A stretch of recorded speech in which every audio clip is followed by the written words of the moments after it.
care. All right, let's begin. Yeah, let's begin.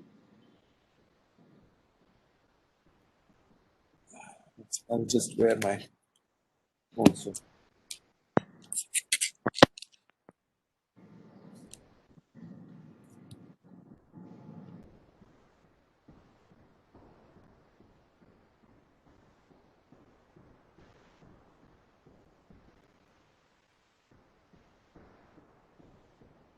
Am I audible?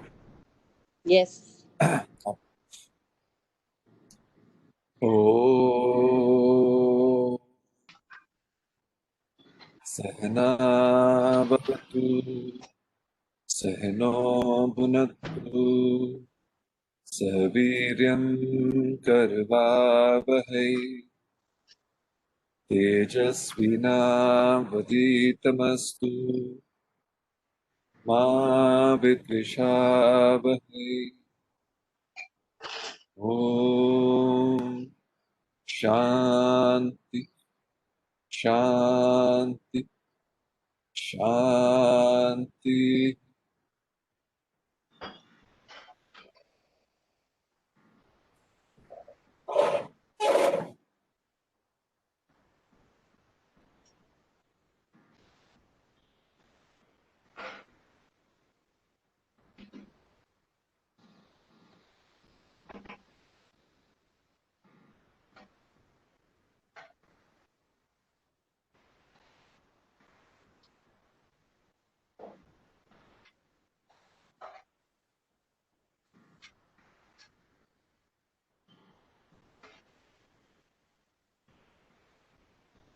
Hey, namaste.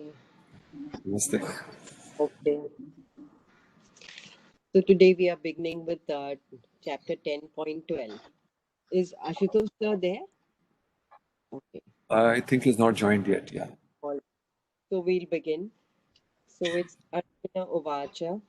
Param Brahma Param Dhama Pavitram Paramam Bhavan Purusham Shashvatam Divyam Adidevam Ajam Vibhum. So now Arjun, last time we read that Krishna says that when you worship me devotedly, I give you the intellect. And now Arjun wants to know how to worship him or how to meditate on him all the time. So he's asking him that you are the Param Brahma, you are the abode, the highest abode, you are the purest, and you are the eternal Purusha, you are divine, you are unborn, and you are the Lord of the universe. And then we the next verse also, and he says, Ahustvam Rishaya Sarve Devarshi Naradas Tatha Asito Devalo Vyasaha Swayam Cha Bravishi Me. That all the the rishis which were mentioned in the Puranas, he's mentioning the rishis also, Asito, Deval, Asit, Deval, Vyas, and he's telling Krishna, now you yourself are telling me the same thing, that I am the cause of the origin and I am the cause of the dissolution uh, of this universe. So now you yourself have to tell me, how is it that I can meditate on you?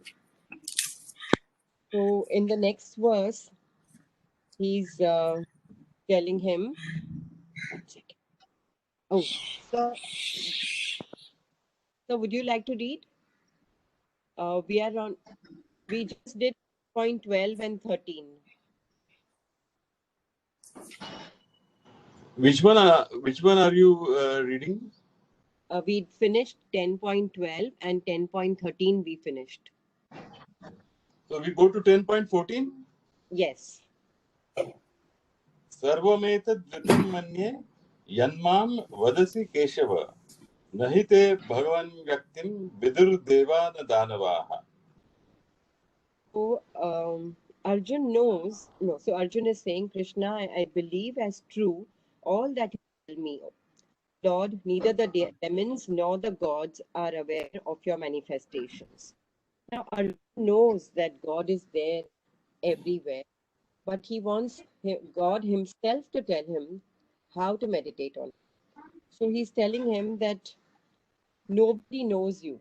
The demons, the devas, nobody can know you. You yourself have to tell. How we realize God? It's finally His grace which descends on us. It is His grace which makes Him visible to us. We may put in the effort, but ultimately, if we have to see Him, it's only through His grace.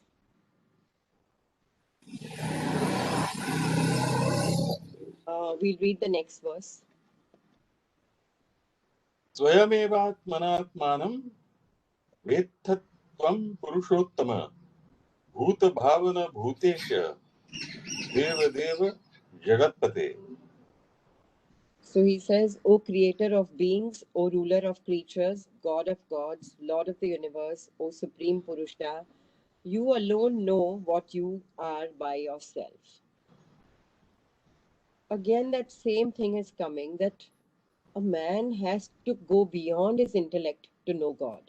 It is only through the grace of God that we can know Him.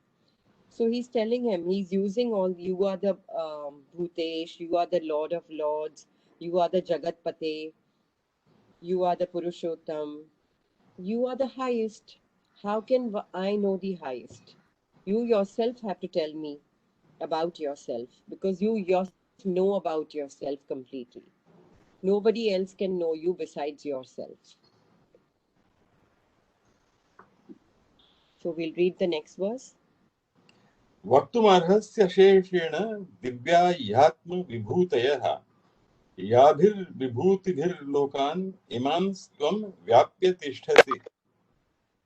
Therefore, you alone can describe in full your divine glories, whereby you pervade all these worlds.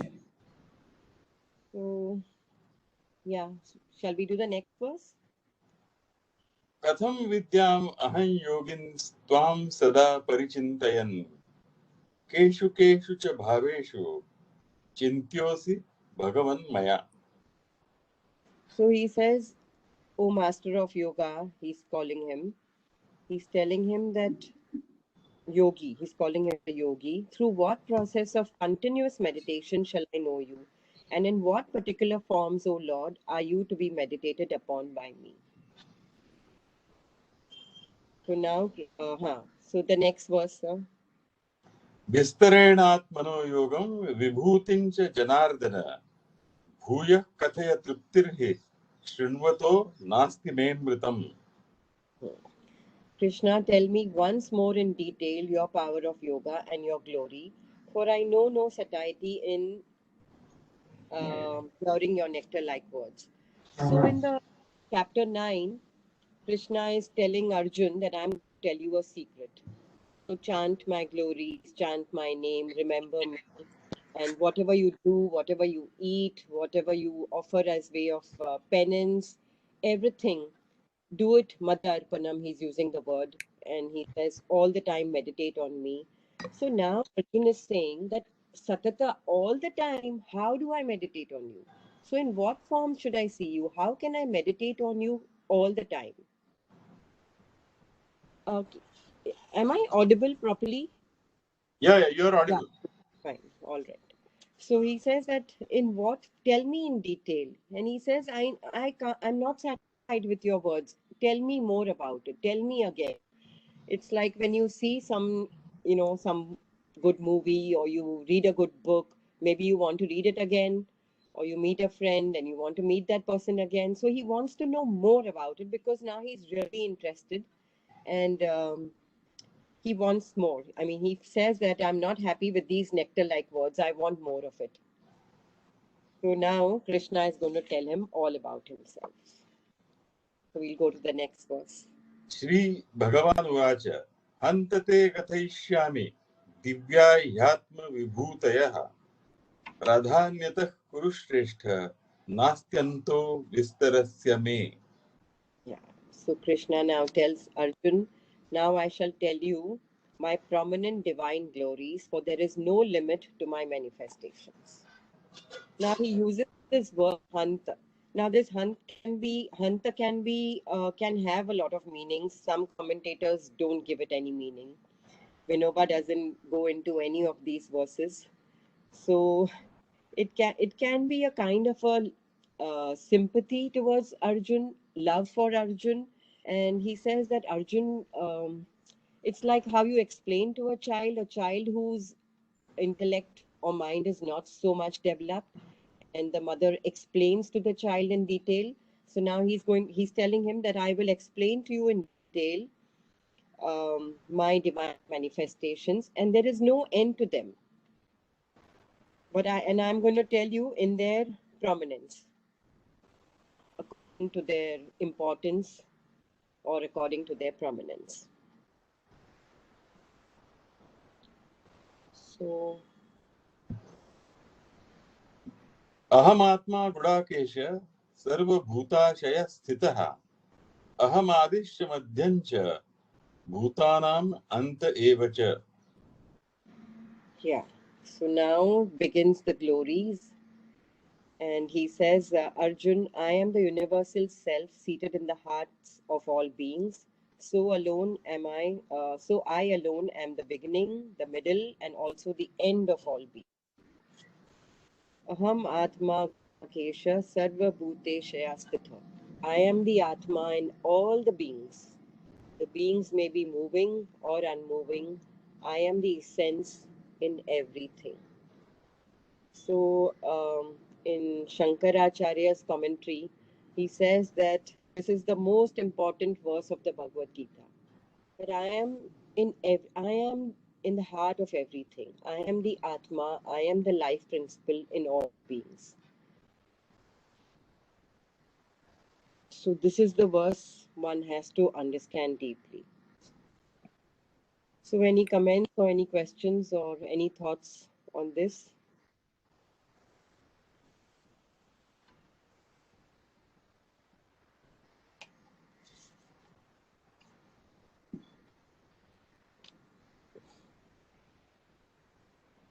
Aham asar bhuteshaya sthita. I am the heart. I am in the heart of all beings. Now, to really understand this would require a change in perception, a change in attitude. Otherwise, it would be just one shloka of the Bhagavad Gita. So he begins with that. First, see me in everything. See me in your own heart and see me in the hearts of others. See me in everything. I pervade the universe. I think, Ashaji, this is the first shloka perhaps where the God reveals about God himself. Aham, and there he says, Aham Atma.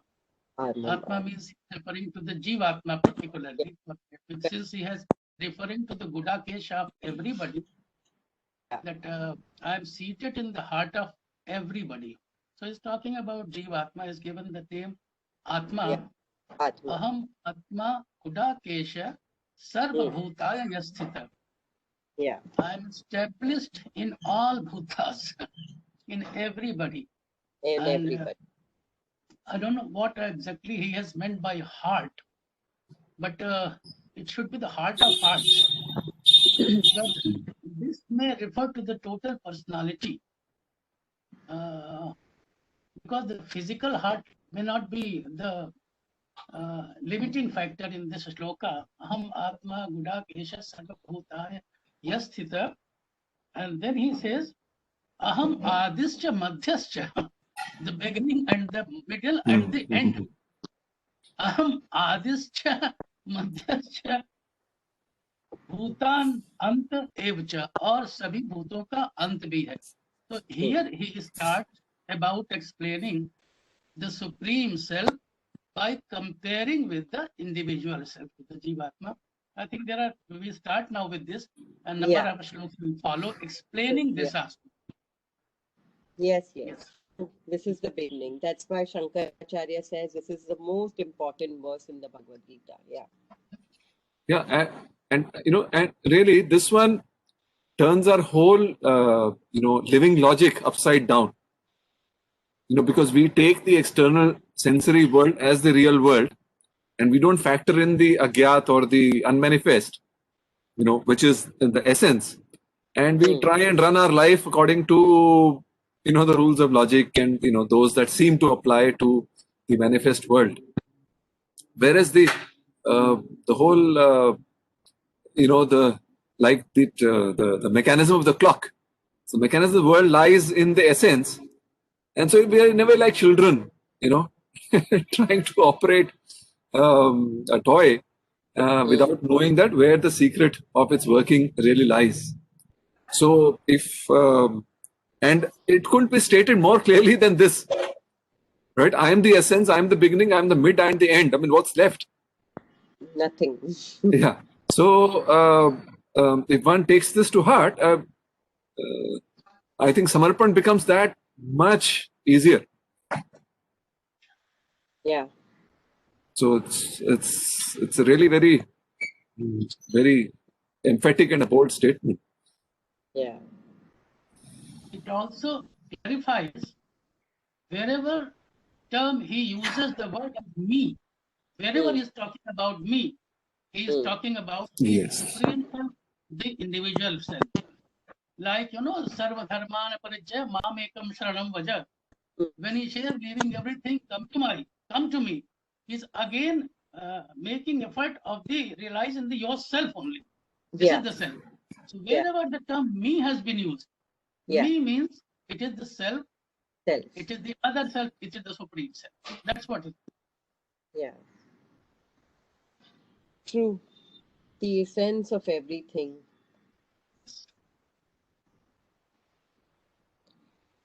Yeah. So any other thoughts? Ashutosh sir, do you want to say anything on this verse?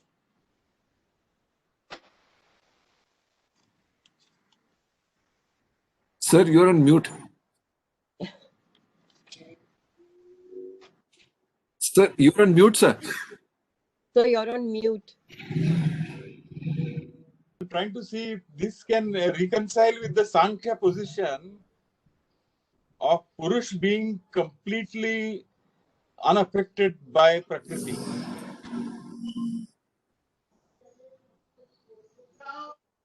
So I think this is the Vedanta position. This comes closer to Vedanta than Sankhya. That's the way it appears to be. And that's no wonder Shankaracharya has considered this to be a very prime verse in the Gita. But this may not go very well with the Sankhya. Actually, sir, the way we will look at Sankhya towards the later end of our curriculum, there, see, the Purusha, I was kind of tempted to begin with this, but then I left that aside. Actually, the Purusha is the very core of every, shall we say, it's the powerhouse of the universe. At every see, I'm avoiding wanting to say particle because when you penetrate deep into the particle, it's only all space, right? Okay, so let's say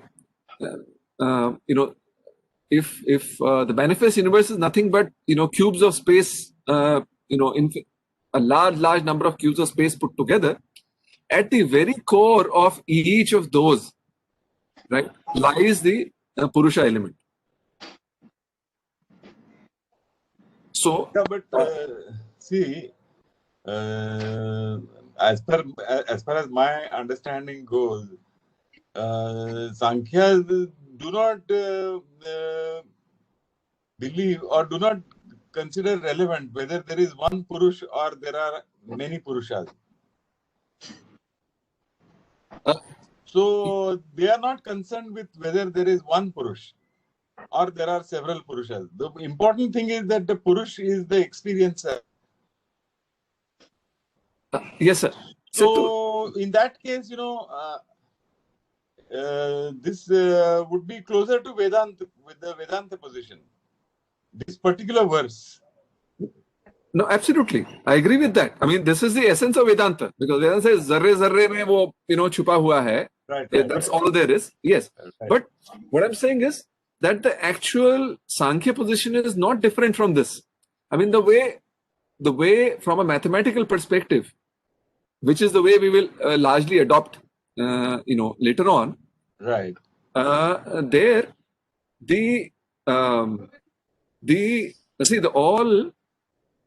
all of the manifest universe is nothing but elements of space which are kind of vibrating, right? The three gunas are nothing but the three phases of vibration, right?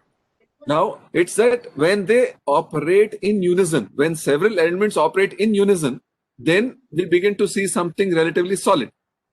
Just Right. like the blades of a fan, when they rotate very fast, we begin to see a disc and not just simple blades, right? Now, at the very core of each of those little building blocks of space lies the Purusha. Right. That is true. That Huh. is true. But the point is, in terms of characteristics, it lies the same. But it is like electricity. There is a power generating plant in Gurgaon and there is a power generation plant in Pune. But these, in terms of characteristics, power has the same characteristics. But the power generation plant in Pune is different from power generation plant in Gurugram. Right. Yeah. So Conceptually, in abstract terms, yes, it is power has the same characteristic. But we have to say that these two power generating plants are different.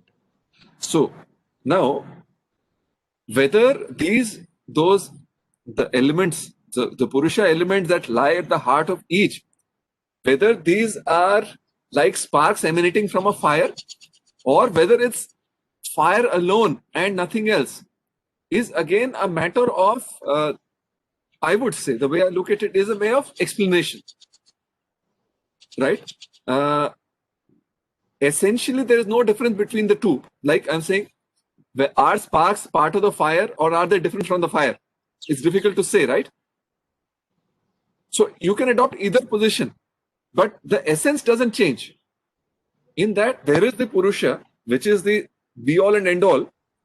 It may appear, depending on our perspective, as sparks, which is also not a wrong position, or it may appear that fire is all there is and sparks are certain elements of the fire which appear to be emanating away from the fire. Okay. So either way, I'm saying neither of these is wrong per se. The fact that Vedanta is the closest to this is not disputed at all. Yeah. But taking another analogy, Ji. sun is like Purusha and earth is like Prakriti. It's an analogy. But without sun, nothing on earth will move. True, very true. Very true. But can we say that the sun is the earth and both are same? No. We cannot say that. Sir, but Please. no. Okay, आप बोलिए पहले. नहीं, आप बोलिए ना. मैं तो बहुत देर से बोल रहा हूँ. No, so he says that you can see my power in certain things more than in some other things. Like in the sun, you can see his power manifested more in a greater degree. So he's here listing out the beings or objects, nature in which his prominence is very visible. He's there in the earth also. How do things germinate from the earth? What is the power? It's the sun, it's the water, it's the air. It's everything put together, and the land has to be fertile. So his power is more. So he's coming, he's saying, I'm going to tell you, Pradhanyat, in the order of my prominence. If you see verse 10.19.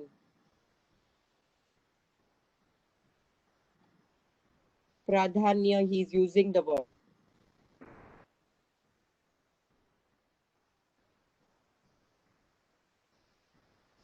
So now he's going to begin with the sun, with Vishnu, and in this first verse, he says, I am the Atma. In the next verse, he's mentioning Ravi. So in order of the prominence, we see God in humans, in beings, and then we see God in nature also. He mentions his question was very specific. Ashutosh ji was very specific in asking if Purusha of Sankhya is same as Ishvara, what has been said here, Atma. I think that was the question. More or less, Yeah. I would say that they are the same thing. Explanation has been given. Difference has also been explained when we go further. And in the Sankhya, the 25th element was the Purusha, and Yoga, the 26th was added, Ishvara. Ishvara was added. True.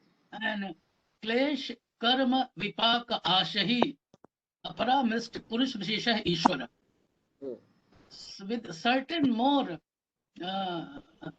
additions, a special type of Purusha has been termed as Ishvara, if we want to be more specific. And if you go ahead further to the Vedanta, it doesn't recognize it. It crosses the physical appearance of the Ishvara.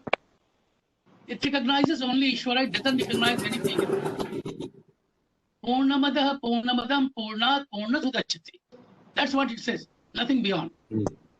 And whatever is left behind, if you remove totality from that totality, what remains is also the total. So it recognizes only that. That's what Vedanta says.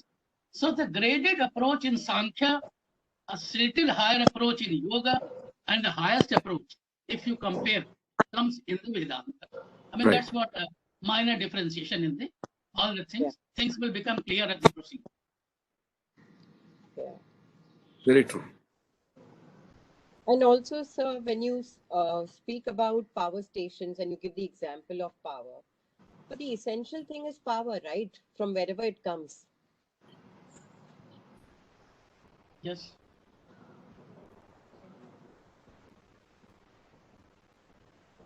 Can come from Gurgaon or it can come from Maharashtra. Yes. Essential thing is that power. Yes. Once it enters the grid, it is a material, with the sources. That's what. It crosses the limit of physical. Physical goes away. When we talk about come to the Vedanta level and talk about Ishvara, physical recognition goes. Yeah. True. It's so like power and element and tattva and purusha all remain at the physical level. We have to cross the limit. That's what they explain in the Vedanta. Yeah, it's like now Ilji just spoke about the child toys. So now if there are so many toys at home, there's a plane, there's a car, there's a human, there's a doll, there's a boy doll, girl doll. There are so many battery operated toys.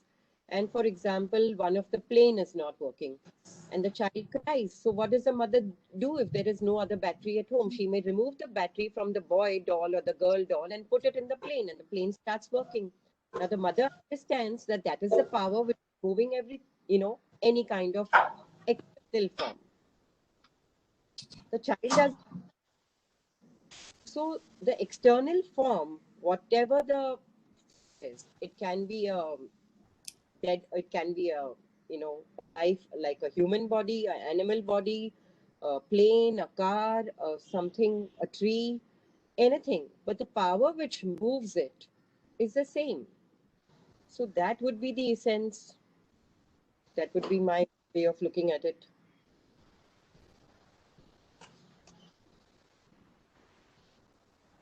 So now shall we go to the next verse? Yes. Next.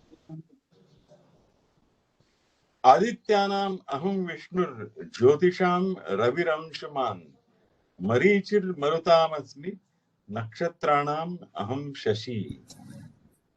So now he says, among the Adityas, I am Vishnu. Now, who are the Adityas? Now, many such things have occurred in this chapter. Now, we have to go into details of the Adityas. He's the Vishnu. And the children of sage Kashyap and Aditi, that is the explanation given. But I don't know if we should go into all these details. But for us, it would be sufficient to understand that he is Vishnu because Vishnu is more prominent. Then among the lights, Jyotirsham, I am the Ravi, I am the sun. Among the Maruts, I am Mari. Maruts are the wind. Among the Nakshatras, Asterims, I am Shashi. I am the. Now, we can just slide through the whole chapter by just reading verses, or we can go into detail of these things which are there in front of us. The sun is there. Every day we see the sun. What do we learn from the sun? When we actually sit down and look at the sun, what is the feeling that comes into our mind? If you see a beautiful sunset, you see a beautiful sunrise, or if you're not well, you sit in the sun and you know actually absorb the energy of the sun. You see the light in the sun. What is it that comes to mind when we see these things?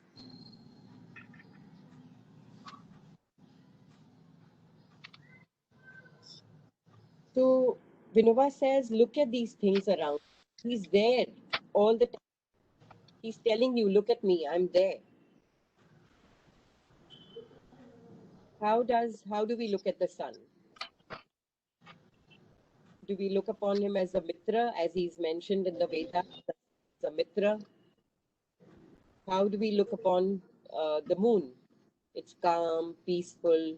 Does our mind become calm and peaceful when we look at the sun, the moon? Do we see God? Do we remember God? Or do we just remember some higher power which is there that make our mind peaceful? What is it that that comes to mind when we think of Vishnu? Now, there's a story of Lakshmi and Vishnu. It is said that during the churning of the ocean, Lakshmi came out, and the god, the demons, both wanted her. So Lakshmi, and so there was a swayamvar for her.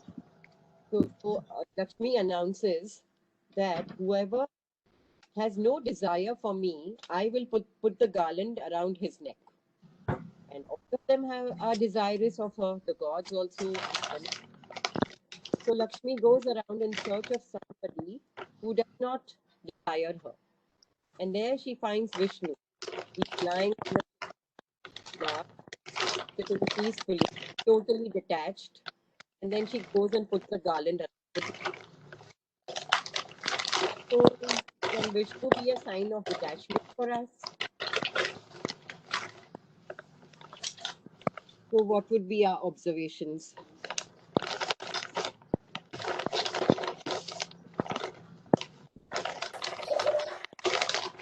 Hidar sir, can you mute? Can you mute the sound?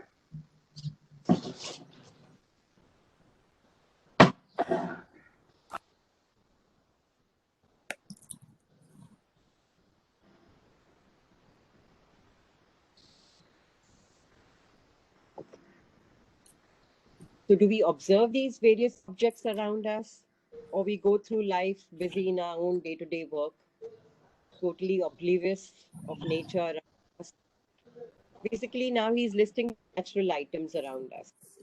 The maruts, the winds, the sun, the moon.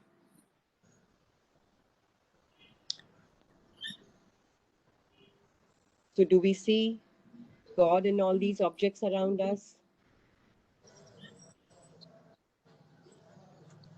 The question is that in every nakshatra he is present. Yeah. Isn't it? But correct. In every nakshatra he is present. Then what is the purpose in saying that nakshatranam aham shashi? Because what is the idea behind this statement? So, first of all, what do we understand by nakshatra? Can you see them with the naked eye? Yes. You can? Yes. Okay, but what is the most prominent one you can see? Sorry? What is the most prominent one which you can see among the nakshatra? With the naked eye, without the use of a telescope or that you can see most prominently?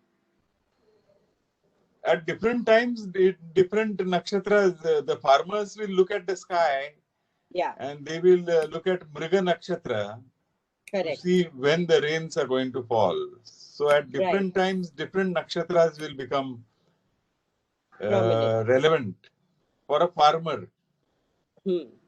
But for a normal person, the moon is something which is most prominent in the sky. So he's Right. saying, going to list the prominent things. So it's very easy to see him in certain forms. He's Okay. done everything. So, like last time also, I think I just mentioned that Vinoba says that I am in the capital letter A, I am in A. When you teach a child A, B, C, D, so you teach him, how do you teach him first? It's a capital A, right? You don't teach him the small a. But later on, teach him the small a. Now, is there a difference between a small a and a big A? The meaning of the word does not change. So I see him, like if I see him in the moon, which is most prominent, I see him in all the nakshatras also. If I see him in the sun, I see him in the other stars also. Now, he's mentioning the Airavat Hathi, the elephant. So when I see a normal elephant, a black elephant, a gray elephant which is there in front of me, I think of God. I see him in the elephant, I see him in the black elephant. So I see him in Himalaya, which is made up of dust. What is a mountain made up of? Stones and dust. I see him in a speck of dust. So I see him in the capital and I see him in the. So this could be one explanation. So that is a non-discriminatory interpretation. Yeah. Non-discriminatory interpretation. Yes. Yeah. Yeah.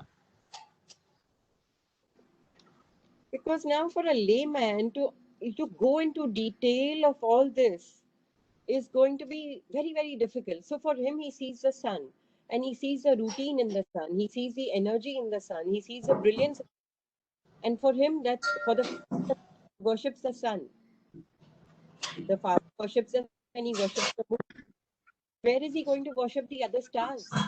The sun is a star after all. Or it's a luminary. It's a Jyotir.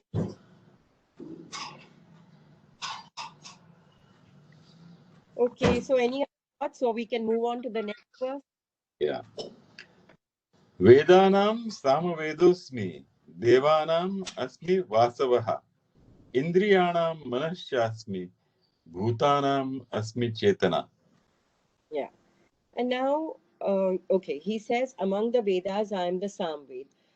It's also for all of us, it's according to one's interest, because later on, mentioning weapons also, that is interesting for Arjun.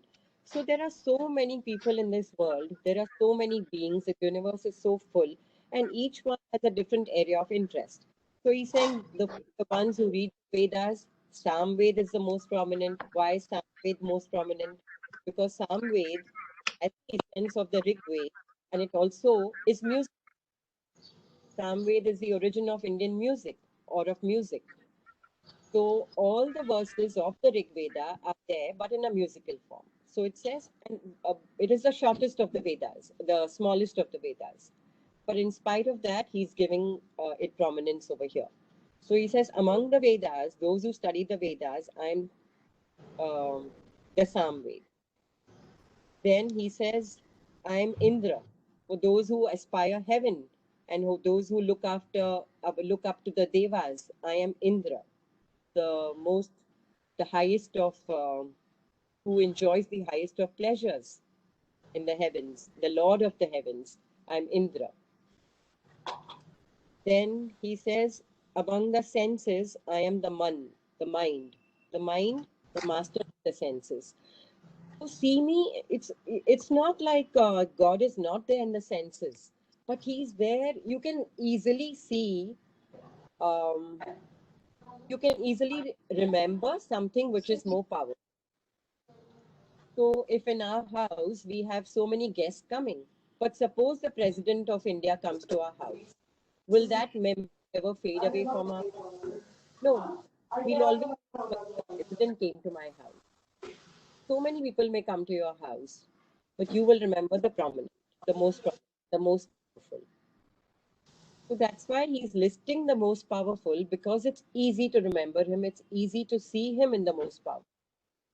Now there are so many rich people in the world, but if we think of India, we think of Ambani. Think of US, we think of another person. If we think of the UK, we think of another prominent. So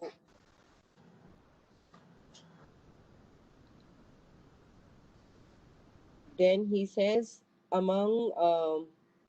then he says, I am the intellect. I am consciousness in living beings. The Chetana, sorry. Chetana is the intellect. The consciousness. Chetna also can be the intelligence or the intellect. It can be that. But he says, I am the consciousness. But he's already said, I am Atma among all beings. So here we could take it as the intellect also. So again, Vinoba says that it is our duty to keep the intellect pure. Always discriminate between what is right and wrong. Keep the intellect pure. Don't let the senses or the mind cloud the intellect. So can we see God in all these things? It's easy to see him in prominent things. It's like one day I was listening to some commentary of the Bhagavad Gita by someone. I don't remember who the Swamiji was. So he says, people say, I have been to India. They must have been to the Taj Mahal, just visited one place in India, the Taj Mahal, and then they could announce that I have seen India. So if you go to France and you see what is prominent over there, Eiffel Tower. What is that Tower of Paris? What is it called? Eiffel Tower. Tower. The Eiffel Tower. Then you say, okay, I've been to France. So we see the most prominent, and it covers the entire, country or place or nature, or among the, like he says, I'm moon among the asterisms. So it covers the entire area. So he says it's easy to see see me in the powerful and the prominent. So see me in the Samved, see me in Indra, see me in the Man, see me in the Chetna. So now we'll go ahead and see where else to see him.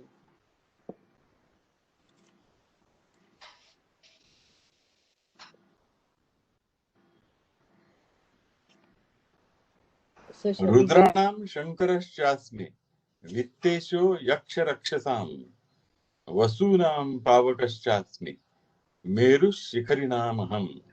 So among the Rudras, see me as Shankar, Mahadev. He's the Mahadev, the great Lord.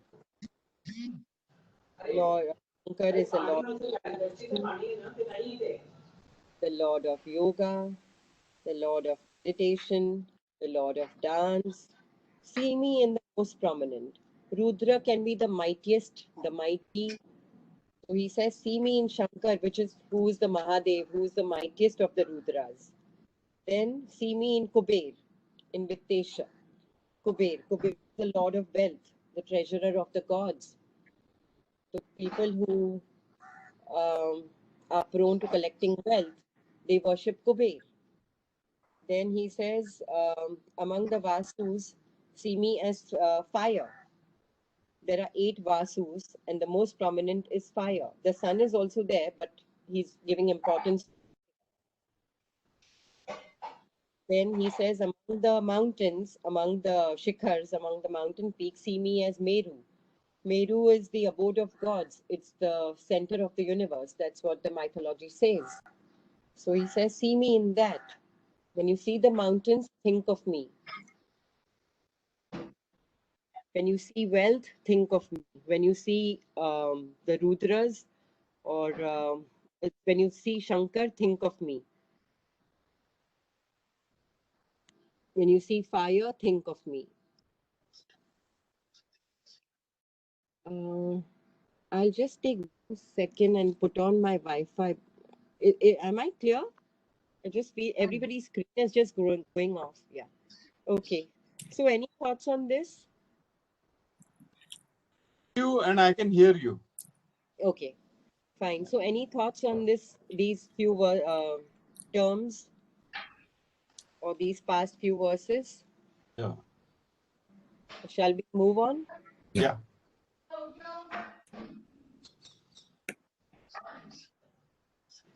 पुरोदसाञ्च मुख्यं मां विद्धि पार्थ बृहस्पतिं सेनानीनाम् अहं स्कन्दः सरसामस्मि सागरः. Yeah. So now he says, among the priests, the household priests, he says, I'm the Mukhya Brihaspati. So now Brihaspati, he is considered the lord of speech, the lord of wisdom. He is the teacher of the gods, the guru of the gods, and he's also the counselor of the gods. So when you see a priest, when you have some ceremony at home, and you see the priest, think of him, because he's the one who's performing this kind of sacrifice towards God, and you see him. So there are people who are given to a lot of ritualistic acts. They perform a lot of havan, prayer, and the priests are invited. So he says, see me in the priest. That time the mind remains calm, one is listening to the chant, and one can as if think of God. So he says, see me in that. Then he says, among the Sena, among the generals of, I am the general. In the army, I am the general. So when you see an army, who is the highest officer of the army? The general. Now it takes years to become an army general, to become a soldier, lieutenant, a colonel, or whatever the order is. But the highest order is the army general. So he says, see me in that. I am that. Now it's not easy to become that. All what he is listing are very powerful or prominent items, and it's not easy to achieve that kind of a prominence. One has to work very hard, or one has to be godly, so to say, to achieve those kind of achievements. So he says, see me in Skanda. Skanda now, it's a god, Hindu god. In the south, they worship Skanda as Murugan. I don't know if Jayakumarji may be able to explain this Skanda as Lord Murugan. Skanda is also said to be the son of Lord Shiva.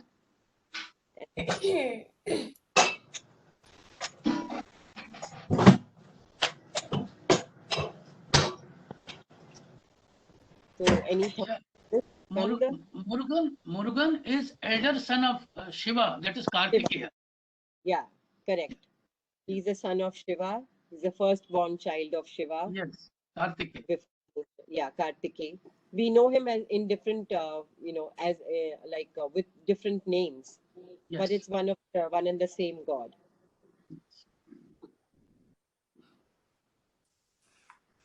So, yeah, and then now he says, I am the ocean among the moving bodies of waters, among lakes, the ocean. So when you see the ocean, it's easy to, when you're deep in the midst of the ocean, it's kind of full also. And that time one may remember God. Generalism. So see me in the.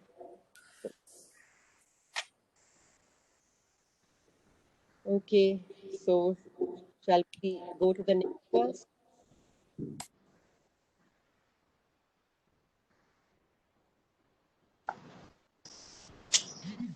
पुरोदसान् महर्षीणां भृगुरहं गिरामस्मीकमक्षरं यज्ञानां जपयज्ञोऽस्मि स्थावराणां हिमालयः.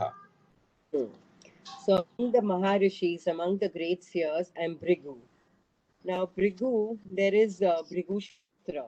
Bhrigu is the astrologer. He's come up with the Jyotish Vidya. So he says, see me as Bhrigu. Bhrigu, the Jyotish Vidya, which can predict the future. So it requires a very concentrated mind to see into the future, a very powerful mind. So he says, see me in Bhrigu. Among the rishis, the ones whose mind is most concentrated is Bhrigu. Then he says, among words, see me as the one-syllabled word. What is the one-syllabled word? Om. The essence of the Vedas. See me in that. It's easy to see in Om. It's easy to see him in Bhrigu. It's easy to see him in Om. And then he says, I am the Japa. Sacrifices, I am the sacrifice of Japa. One can simply reach the highest by Japa. Like Valmiki did, Mara, Mara, Mara, Mara, Mara. It just went on, it became Ram, Ram, Ram, Ram. But through Japa, which can be done all the time, one can reach the highest. It's the easiest way to reach the highest. So he says, among the sacrifices, I am Japa. Then he says, among the immovables, Thavaranam, I am the Himalaya. Now the Himalayas are said to be some billions of years old. The Bhagavad Gita itself is 5,000 years old. The Himalayas were there much before that. So they move. So when we look at the Himalayas, can we just think of stability, of things which are stable? I am the Himalayas, which never moves, which is always there. So when we see these things in nature, we can imbibe their qualities.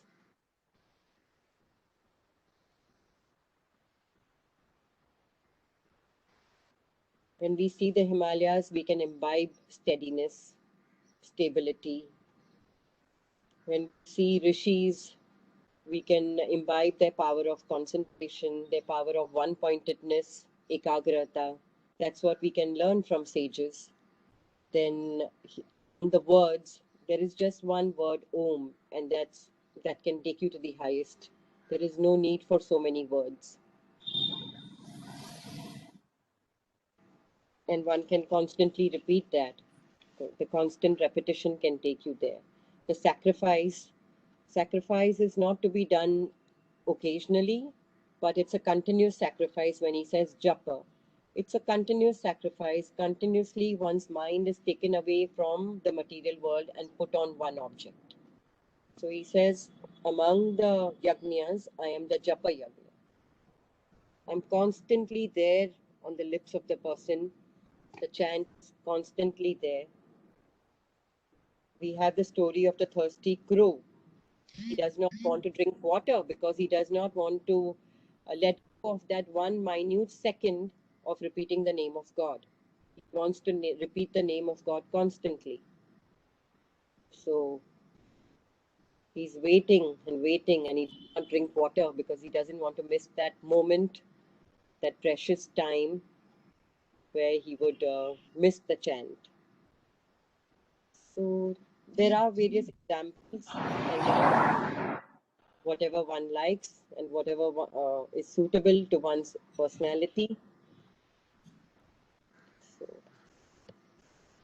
See, in some ways, wherever there is excellence, it's easy to see the divine there. yeah. Right? You listen to Pandit Bhimsen Joshi, it's not Yeah. difficult to say, Are, there is a more transcendent kind of element that is singing through him, Yeah. as compared to if you listen to me or whatever, another musician. So where that's, anyway, so I think that's what he's mentioning, that the finest amongst all the manifest things, you will find it easy to see a glimpse of me. True. That's probably what. Yes, that is what he says. So whenever I think of this verse, I think of so many areas which are not mentioned here. So if you see if you read about Helen Keller, she's blind. Among the blind, you see Helen Keller. Right.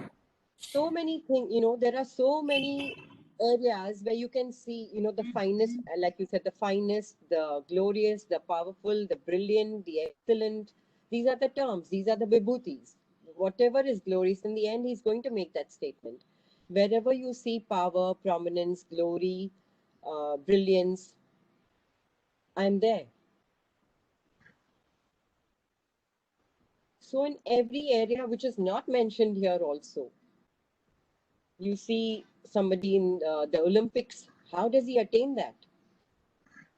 somebody who's racing, who's running. So, True. yeah. So then now we can go on to 10.26, sir.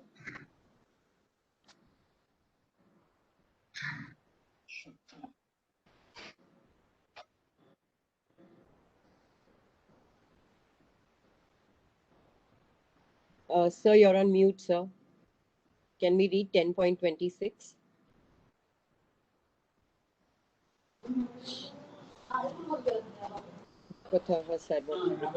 अश्वत्थः सर्ववृक्षाणां देवर्षीणाञ्च नारदः गन्धर्वाणां चित्ररथः सिद्धानां कपिलो मुनिः. So now he comes to the trees and he comes to Ashwatha. Ashwatha is again mentioned in chapter 15. So now he mentions Ashwatha. So now what is great about the Ashwatha tree? The Ashwatha tree is also called the Bodhi tree. Buddha sat under the Bodhi tree and he gained enlightenment. And the twigs of the Ashwatha tree were in those days used for yajnas in the Vedic period. Used for the havan. You use the twigs for the fire. So the twigs of the Ashwatha tree were used. So he is listing this Ashwatha tree.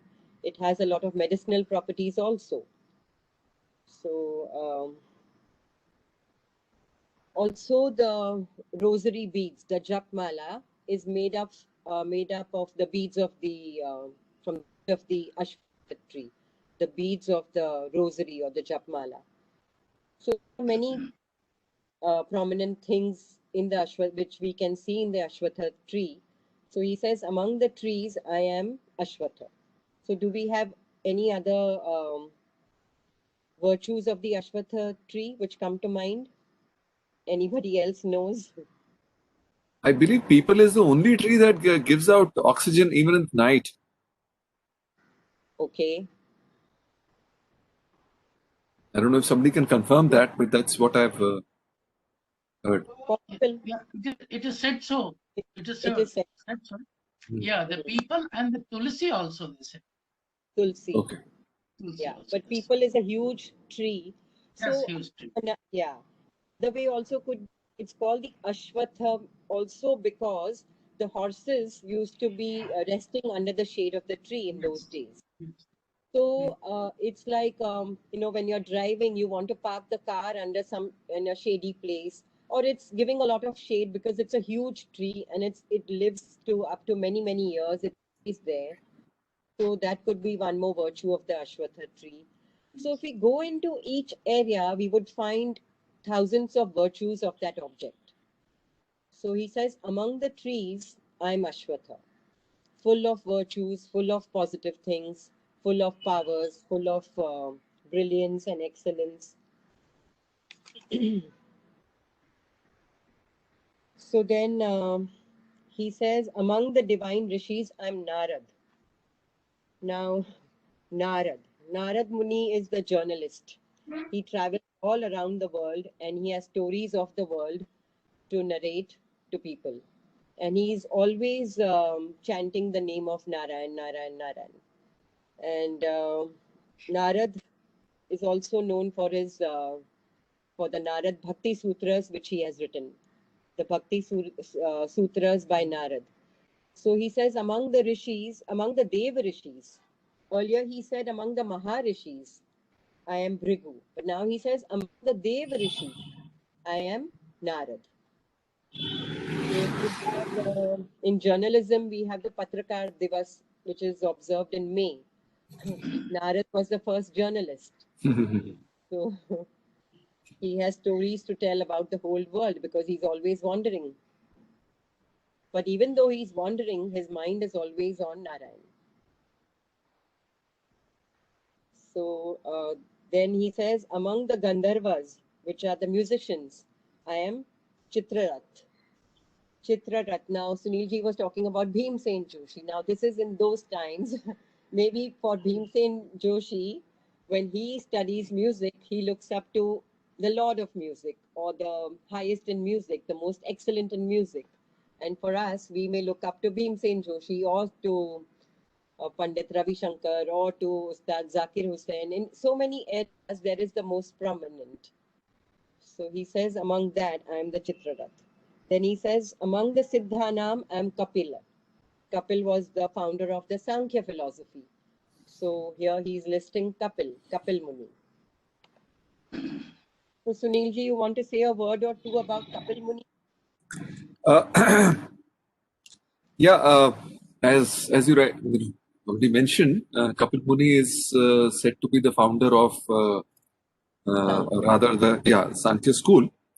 Yes. Now the interesting thing is that actually, by some interpretations, Sankhya goes back to almost 30,000 years. Oh. Right? While we, the Yoga Sutra and Gita, etc., are all, 2,500 years, 5,000 years. The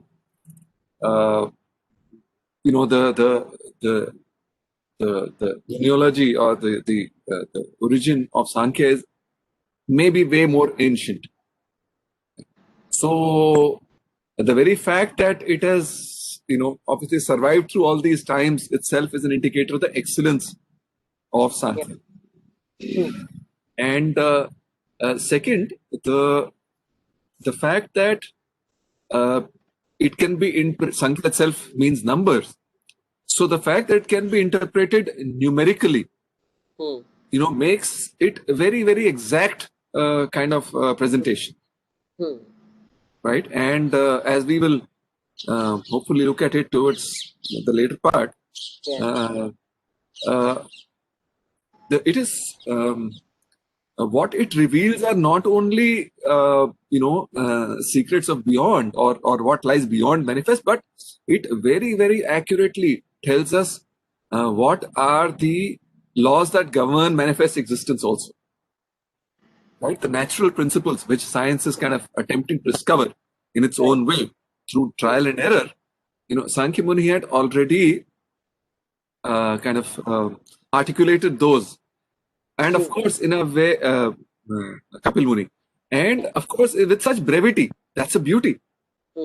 Sankhya Karika itself is about 70 verses, and it forms such a beautiful, complete system.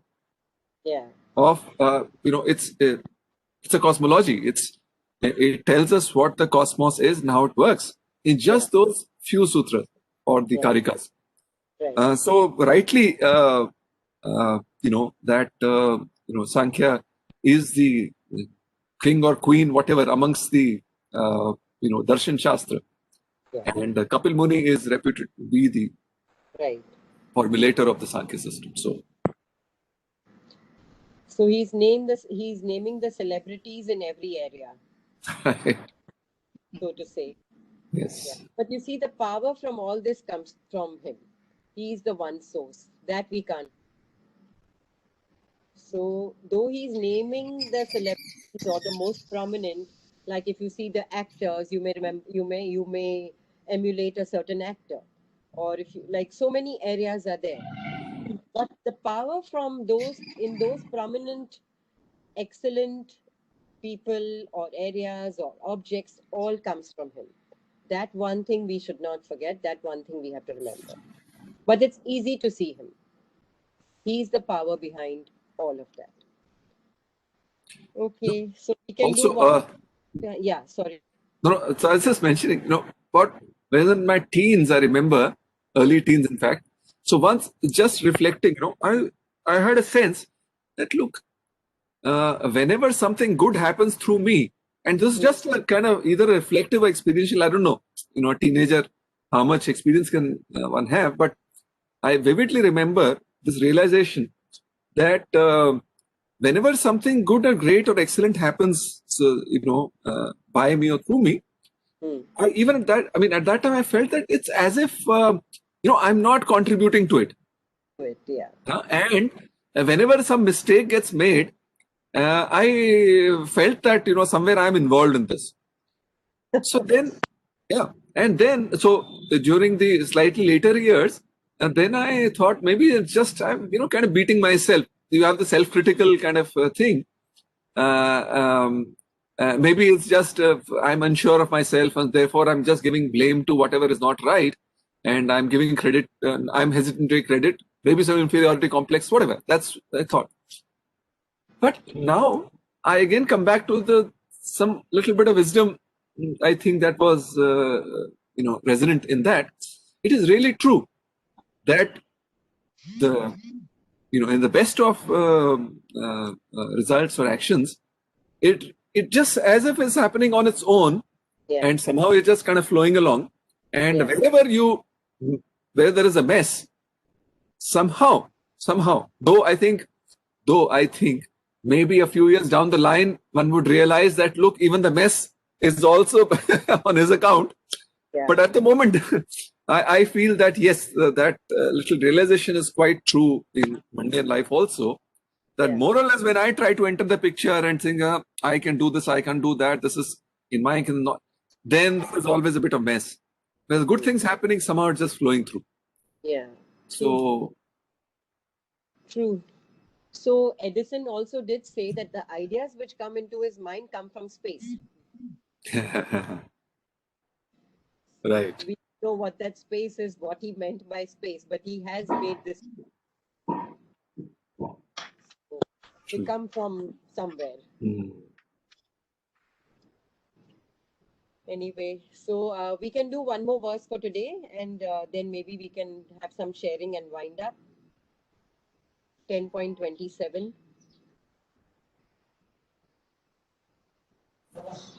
उच्चैः श्रवसमश्वानां विद्धि माम् अमृतोद्भवम् ऐरावतं गजेन्द्राणां नराणां च नराधिपम्.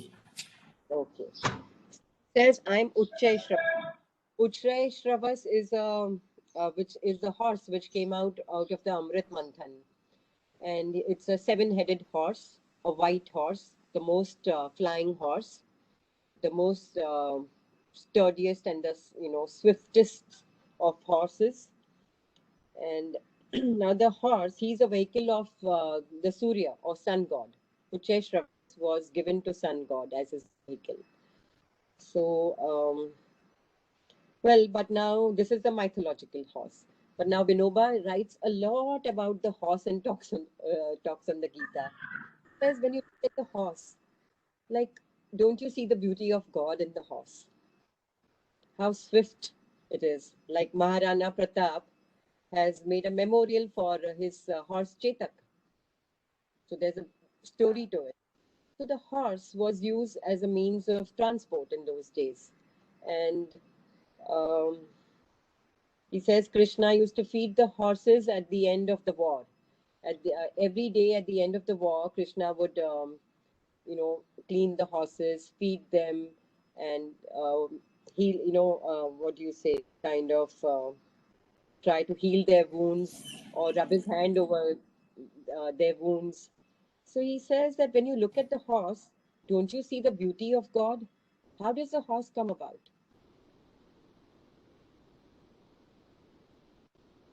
These various species in the world, don't we see the beauty of God?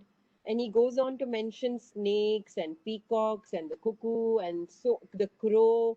And he says, when you look at every species of the world, don't you see the God in that? How is it that they are there? How is it that they are able to exhibit such qualities? Every species has a different quality in him. Now, when you look at the horse, you see the qualities of the horse. The horse is also loyal. Like the dog, the horse is also considered a loyal animal. And if the horse is unruly, we had discussed the story of this person takes the horse into the forest, feeds it, looks after it, and then the horse allows the person to ride him. Otherwise, the horse was kicking him and throwing him off the back. So if you make friends with them, they will help you and they will lend their powers to you. Then you can use the horse. So he says, among the horses, I am this, but then see me in everything. Like Vinoba says, see me in the capital horse and see me in the small a, the capital A and the small a. See me in every horse. Then he says, among the elephants. So, yeah, he says he's among the elephants. I'm Airavat. Now, the elephant is the largest living animal on earth. Of course, before there were the dinosaurs, but now we have the elephant. Now, when you look at the elephant, there are so many qualities to the elephant. Like the memory, when you say his memory is as sharp as the memory of an elephant. Or there are so many qualities to an elephant. The elephant is so huge. When we talk of ahimsa, ahimsa encompasses all other virtues. It's like it is compared to the foot of an elephant. The foot of the elephant is the largest foot in the world. So, can you see God in the elephant? The elephant is a vegetarian animal. There are so many qualities, and they move around in herds.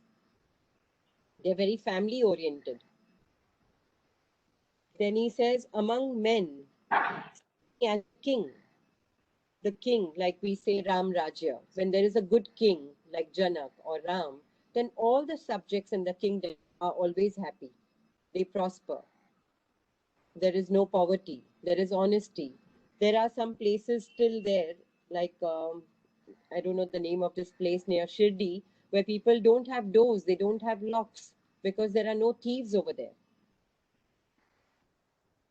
So Shani Shingnapur. Correct, yeah. So he says, if the ruler of the place is good, then everything is fine. So he says, I'm a good king. Among men, see me in the king. In the king, you can see the brilliance of a man. The excellent one reaches the highest position. Yes, so we end with 10.27. We have 2-3 minutes. If anybody would like to say anything on these vibhutis, on these powers.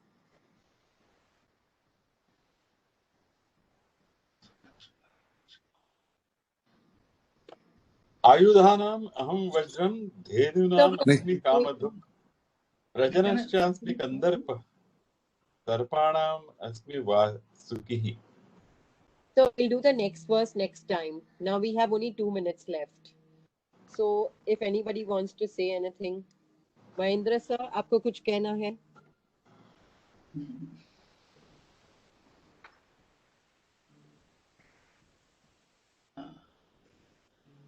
I think Sunilji has already summarized. It's not an ashram of the Guru. It's a battlefield where the lessons is being given to the Arjuna. True. And he is just trying to give us, I would say, a summary that perform a duty. That is the total essence of the even Mahabharata.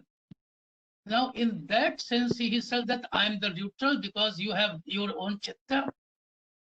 You are looking it differently, is trying to convince that.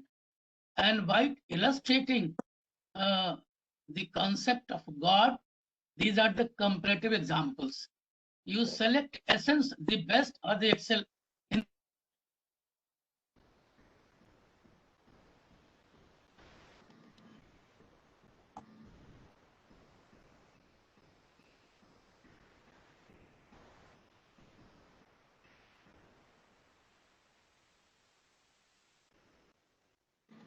Okay, I think we've lost the video of Mahendraji. Okay, no worries. Sabir bhai, would you like to say something if you're there?